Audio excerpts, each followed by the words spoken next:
अनेक परंपराएं हैं और यहां पर अनेक मेले आयोजित किए जाते हैं। उन्हीं मेलों में एक प्रसिद्ध है दौसा का बसंत पंचमी का। आपको यह खबर बताएंगे, लेकिन सीधे लेकर चलते हैं राजवर्धन सिंह राठौर क्या कुछ बोल रहे हैं। आज 5वें स्थान पर है पूरी दुनिया के अंदर, और खूबी यह है कि ये जो 5वें स्थान पर है अर्थव्यवस्था, उसकी ताकत दिल्ली तक सीमित नहीं है, बैंकों तक सीमित नहीं है, बल्कि गांव के एक एक ढाणी में, एक एक घर में वो ताकत पहुंच रही है। राजस्थान के मुख्यमंत्री जी इसी दिशा में, अंत्योदय की दिशा में जब काम करते हैं तो गैस सिलेंडरों की कीमत को कम करते हैं।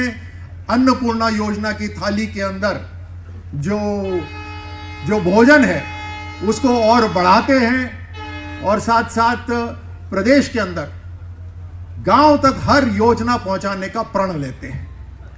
हमें सभी कार्यकर्ता जो इस काम के अंदर शामिल होते हैं, मैं उनको धन्यवाद देता हूं। पार्टी की वो ताकत है, अंत्योदय को प्राप्त करने में आप सबकी ताकत जरूरी है। आज 550 साल बाद हमारा राम मंदिर बनके तैयार हुआ है। इस अर्थव्यवस्था की ताकत से, इस अर्थव्यवस्था और लीडरशिप की ताकत से आज उस देश के अंदर एक भव्य मंदिर बनके तैयार हो गया है, जहां पर किसी दूसरे धर्म का स्थल बनता ही नहीं था। कल 14 तारीख है, प्रधानमंत्री मोदी जी यूएई के अंदर स्वामीनारायण मंदिर का उद्घाटन कल करने जा रहे हैं। यह ताकत है भारत की।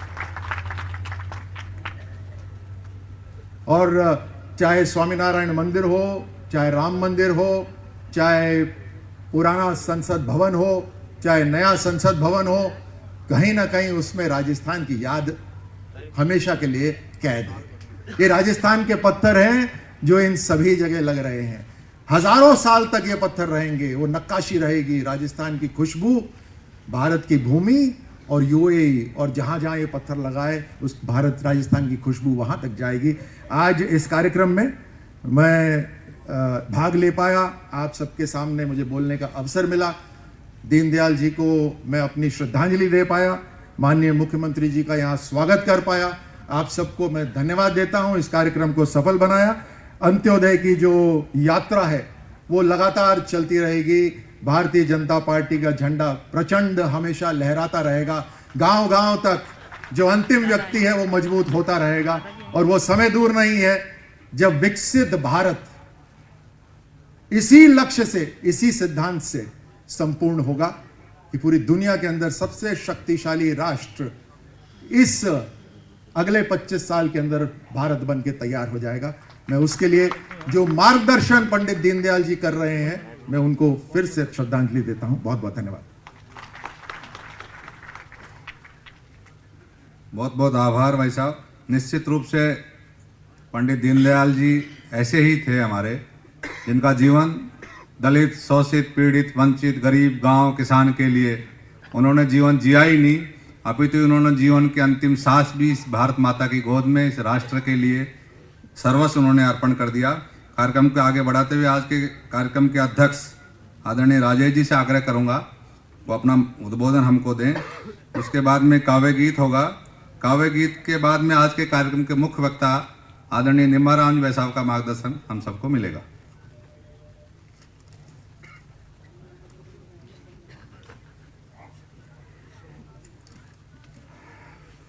आदरणीय मुख्यमंत्री, आदरणीय निम्बाराम जी, आदरणीय राठौर साहब, मंच पे पधारे सभी सम्मानित। तो जयपुर के धनाख्या से, जहां पर पंडित दीनदयाल उपाध्याय की पुण्यतिथि में शामिल होने के लिए मुख्यमंत्री भजनलाल शर्मा, मंत्री राजवर्धन सिंह राठौर पहुंचे हुए हैं, और जहां पर भजनलाल सरकार की तरफ से पंडित दीनदयाल उपाध्याय की स्मारक बनाने को लेकर भी एक बड़ी घोषणा की गई। उनकी जन्मस्थली राष्ट्रीय स्मारक बनेगी, ये भी बात कही गई। राज्य सरकार से जल्द केंद्र को प्रस्ताव भिजवाने की तैयारी भी बोली गई। और साथ ही अभी राम मंदिर को लेकर आपने कर्नल राजवर्धन सिंह राठौर को सुना भी, और बीजेपी का गांव तक पहुंचने का जो अभियान है और विकसित भारत प्रधानमंत्री का जो लक्ष्य है 2047 तक, उन सभी विषयों पर चर्चा की गई। थोड़ी देर में हम आपको मुख्यमंत्री भजनलाल शर्मा की भी वो क्या कुछ बोलते हैं आज जब कार्यक्रम में शामिल होने के लिए वो जयपुर के धड़ाकिया में पहुंचे हैं और सीधे तस्वीरें आपको दिखा रहे हैं मुख्यमंत्री भजनलाल शर्मा की। 2 तस्वीरें भी आप देख सकते हैं, एक बार मंच पे मौजूद और दूसरी तरफ जब वो तमाम जो प्रदर्शनी लगाई गई है, जो किताब, जो स्टैचूज, जो फोटोज लगाए गए हैं, उन सब से रूबरू होते हुए, उन सब की जानकारी लेते हुए, आगे बढ़ते हुए, अपने व्यक्तित्व को बताते हुए आगे बढ़ते हुए मुख्यमंत्री भजनलाल शर्मा दिखाई पड़ रहे हैं। बता दें, पंडित दीनदयाल की पुण्यतिथि पर आज ये कार्यक्रम आयोजित किया गया है। उसका विकास ही समाज का और देश का विकास कर सकता है। और खबरों में